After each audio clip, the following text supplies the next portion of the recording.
Hey everybody, it's Steve Gamache again with another Chef Knives to Go quick look product review, and we are looking this time at the Matsubara White or Shitogami number 1. I have an error on my sheet, so I wrote over that. Bunka 150mm knife. As I said, this line of knives has a core steel that is Shitogami or white paper number 1 reactive carbon steel. The heat treat's about 61 Rockwell-ish on that. They're all done by hand. The construction is a reactive iron cladding on each side of that for a 3-layer sandwich, and that iron cladding does have a kind of a nice smooth kudauchi or blacksmith finish over the top of that. The knife did come with, look like a lacquer finish on top of that to help protect it a little bit as you use the knife, and that will kind of wear away as you use the knife kind of naturally, or you can take it off quickly if you wish to do so. The weight on the knife is about 4.5 ounces, 128 grams, and these dimensions and weights will vary knife to knife because they're handmade.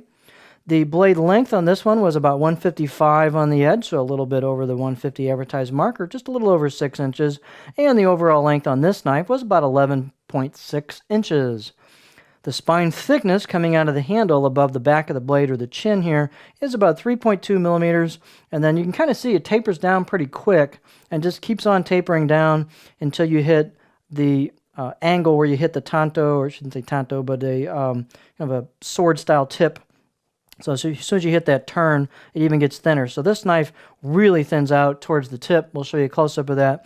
And this tip just flies through stuff like onions and shallots. It's pretty awesome. The blade height on this one's about 46.4.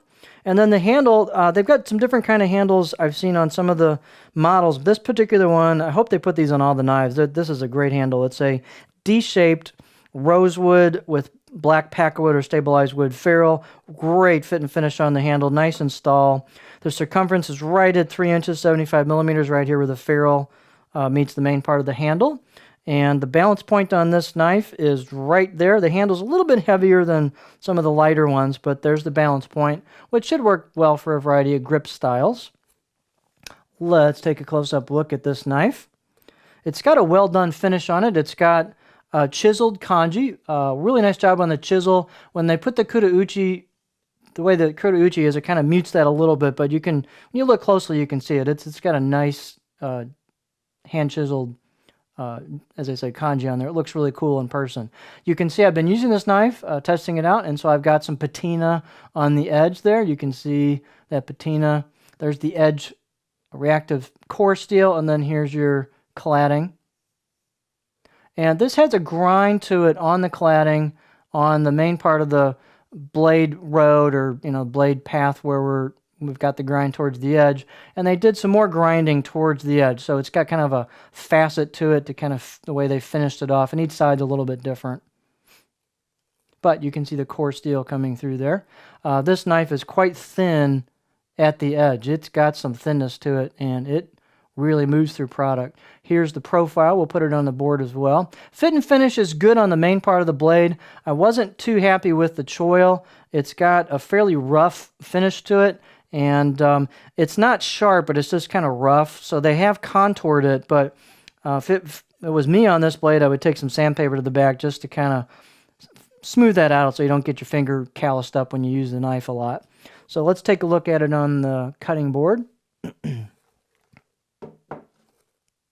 The kudauchi finish on this is nice. It's smooth. You've got enough contouring on the blade for some decent food release. So you can see this just has a gentle curve to it. It's fairly short at 155, so you're not going to get any kind of big flat spots here. So it just kind of flows into the heel. And not a ton of belly towards the tip, so I get in the tip about right there. So you're not going to cover tall ingredients with this, but it'll work awesome on shorter stuff. Scallions, small carrots, chives, stuff like that.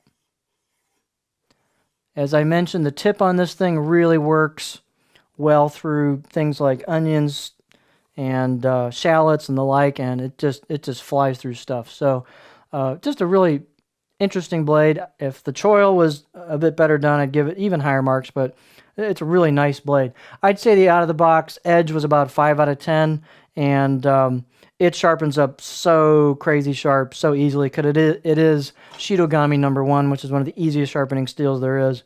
And so just a really fun high quality blade. So there you have the Matsubara Shidogami #1 Bunka 150mm knife.